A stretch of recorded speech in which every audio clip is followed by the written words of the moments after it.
Hey, my name's Ian Williams. I'm a summer intern at First Baptist, and this is my story.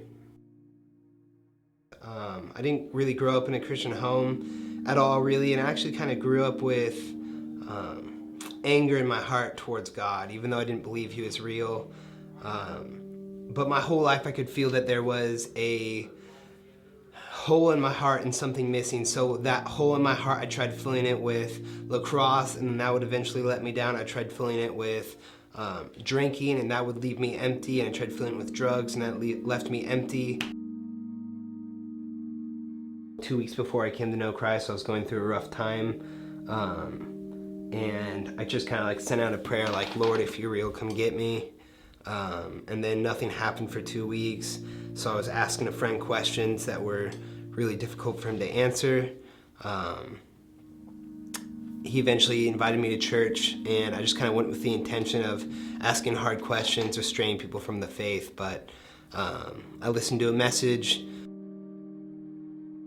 and in that moment, I could just see God looking down on me while I was in my jail cell of hate and sin, and God was just saying to me, I love you, and I'm going to use you, and you're going to be my son. And that's how I came to know Christ.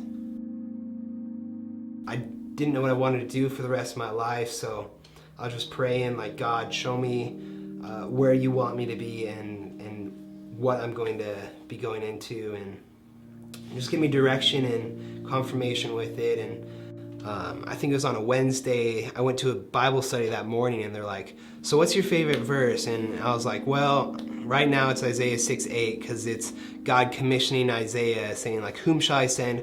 Who will go for us? And Isaiah's response is, here I am, Lord, send me to the world. And that was just kind of my prayer throughout the day, and just kind of asking God to solidify the ground of where He wants me to be and just kind of show me.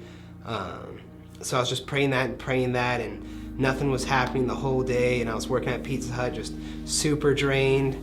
I was just praying, and then by the end of the night, there was one unpaid ticket. There was probably 200 tickets throughout the night, but someone comes up and says, hey, do you know whose ticket this is? And I look over at it, and the name on the ticket was Isaiah, and the ticket number was 68.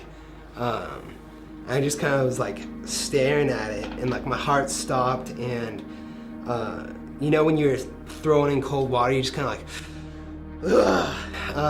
It was like that, and I just kind of continued on with the rest of the time while I was there, just kind of blown away, and that was the moment I knew I was called to ministry.